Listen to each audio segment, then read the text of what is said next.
Assalamu alaikum, урматтуу туугандар. Сиздер менен биз бир канча күн мурда ошо YouTube каналында карантин бүткөндөн кийин эмне кылабыз деген теманы сүйлөшкөндөй болдук. Өтө көп комментарийлер келди.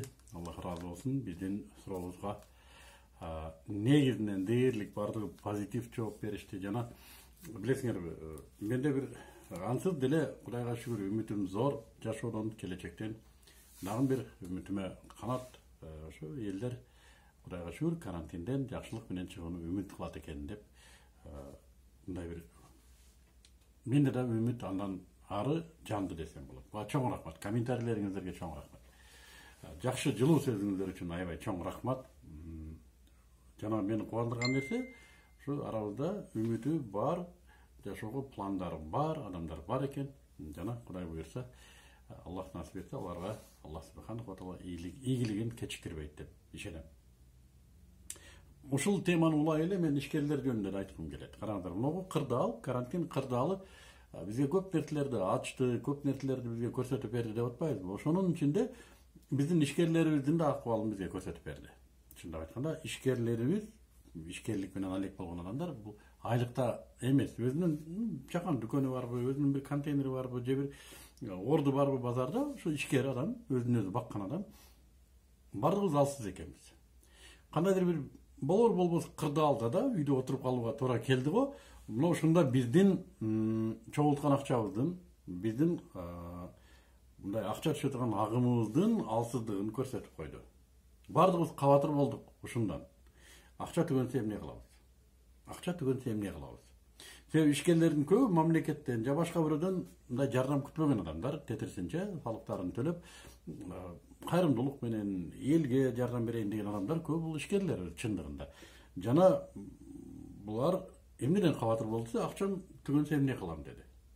Акчам түгөнсө эмне кылам? Мен өзүм эле чыгып иштейт элем, акчаны өзүм эле табат элем, бирок каяктан табам? Чыгууга да мүмкүн эмес. Барууга да мүмкүн эмес, алып барууга мүмкүн эмес, берүүгө мүмкүн эмес, сатууга мүмкүн эмес, үйдө отуруш керек. Ошо чектелген бир аймакта эмне кылса болот? Ушул кабатыр кылды. Ошол эле учурда биздин терезебиздин нары жагында, мындай айтканда, бизден 1 метр алыстыкта бүт аалам ачык турду, интернет. Бирок тилекке каршы интернеттен эмне кылабыз? Биз буга чейин анын даярдыгын көргөн эмеспиз, интернетке бизнесибизди киргизген эмеспиз. Аны биз билбейбиз деле. Билебиз, интернетте бизнес кылса болот, бирок менин бизнесим кирген эмес интернетке. Мен ага даяр эмесмин. Азыр кыла коеюн десем, көпчүлүк иштерим, шаймандарым, байланыштарым баары сыртта. Интернетке болгону колуман келгени пост жазам, болду, башка эчтеке кыла албайм. Мына ушул аябай кабатыр кылды. Ошондуктан мен ойлоп атам, ишкерлерибиз ишинин өлчөмү килтеген завод болсун, чоң фирма болсун, же жөнөкөй эле бир 2 метрлик орун болсун, интернетке көчүрүү керек экен. Бүт ишкерликти. Бул бизге 2-3 жакшылыкты сунуш кылат. Тагыраак айтканда, интернетке көчүрсөк, мындай кырдаалдарда коргоо, бизнес уланып кете берет экен, коргоо бар. Экинчиси, интернетте аябай көп кардар бар экен. Өзүбүз деле мына ушул кырдаалда интернеттин кардары болуп отуруп калдык. Демек интернетте аябай көп кардар бар экен. Бизнес токтобойт экен. Эгер интернет эле өчүп калбаса билбейм. Аны да ойлонуш керек. Интернет өчүп калса бизнесимди эмне кылам? Аны да тапса болот. Эми интернет бар кезде мен бизнесимди кандай жүргүзөм? Кардарлар көп экен. Анын үстүнө интернет чеги да чексиз.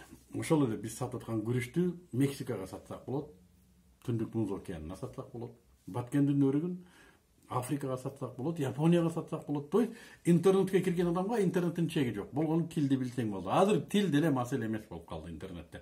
Котормочу программалар аябай көп. Анын үстүнө алды сатты маселеде анчалык деле көп тил билүү, тилдин анчалык деле байлыгы рол ойнобойт экен. Канчадан килограммы качан жеткиресиң, ошол эле чектелүү сөздөр. Ошондуктан мугалимдер болсун, ишкерлер болсун, үйдө отурган аялдар болсун, койгулачы ким интернетке көчүрөм десе бизнесин, же интернеттен баштайм десе, тез аранын ичинде башташы керек экен. Каалагандар онлайн эле үйрөнүп баштаса болот экен. Мына ушул онлайн эле үйрөнүп баштаса болот экен. Ошол эле отуруп, ансыз деле кечке WhatsApp'та убакыт кетип атат. Ошонун ордуна күнүнө 1,5 сааттан, 1 сааттан ушуну окуп интернеттен атай программаларды, тапшырмаларын аткарып, акырын карантин бүткөнчө бир А, Б, В, Г'ны билип чыкса болот экен. Экинчиси, офлайн, карантин бүткөндөн кийин офлайн тренингтер башталат. Ушуларды издеп таап жазылса да болот экен. Анан өзгөчө мен Кыргызстанда эмнени байкадым? Бизге ушу тамак аш, билим жана ден соолук. Ушул 3 багыт интернет аркылуу аябай өнүгө турган багыттар экен. Тамак аш, билим берүү жана ден соолук. Мына ушу үчөөсүн Кыргызстанда үйрөтөм деген бизнесмендер, ушуну жасайм, ушундан акча табам деген ишкерлер тез аранын ичинде бизнесин интернетке көчүрүшү керек экен. Мен ушуну көрдүм. Азыр анын үстүнө кардарлардын көп үйдө турган учурда азыр баштап алса оңой болот экен. Койчу ар бир нерсенин пайда жагын иштетпесек зыяны келип тиет экен. Интернеттин пайдасын албасак зыяны келип бизге тиет экен. Ал убактыбызды жейт, ден соолугубузду жейт, стресс. Азыр көпчүлүгү мына ошо керелден кечки интернетте отуруп билесиңерби? Бүт негативдин бардыгын алган, давлениясы көтөрүлгөн, сахары көтөрүлгөн. Эчтеке кылбай атып эле, кыжалат болбой атып эле. Эмнеге?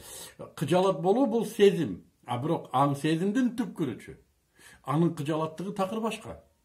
Ага бүт негатив информациянын бардыгы келе берип, анын давлениясын көтөрдү, ооруларын козутту. Аны ойлобойт. Мен интернеттен козуду деп билбейт. Бирок ушундай зыяны келип тиет экен. Балдарыбыз интернеттен чыкпай калды деп атабыз. Демек биз интернетти бизге иштетишибиз керек экен. Ал үчүн чыгынып, бүт биздин акча агымыбызды интернетке койсок, мына ушу 1 метр аралыктан акча келет экен. Мына ушундай туугандар, мен бүгүнкү ой толгоом сиздерге сунушум. Ким кандай ойдо, эгер ким интернетке бизнесин котором деген болсо, чамдаңыздар, аракет кылыңыздар, кааласаңыздар бизге кайрылыңыздар. Биздин онлайн сабактарыбыз бар. Үйрөтө турган ушунун баардыгын биз жөн айтып аткан жокпуз. Үйрөтүүчү мүмкүнчүлүгүбүз болгон үчүн айтып атабыз. Анда эгерде ушул видеону пайдалуу деп билсеңиздер, биздин каналга жазылып коюңуздар, лайк басып коюңуздар, башкаларга да бөлүшүп коюңуздар, өтүнүч, жана биз менен байланышта болуңуздар.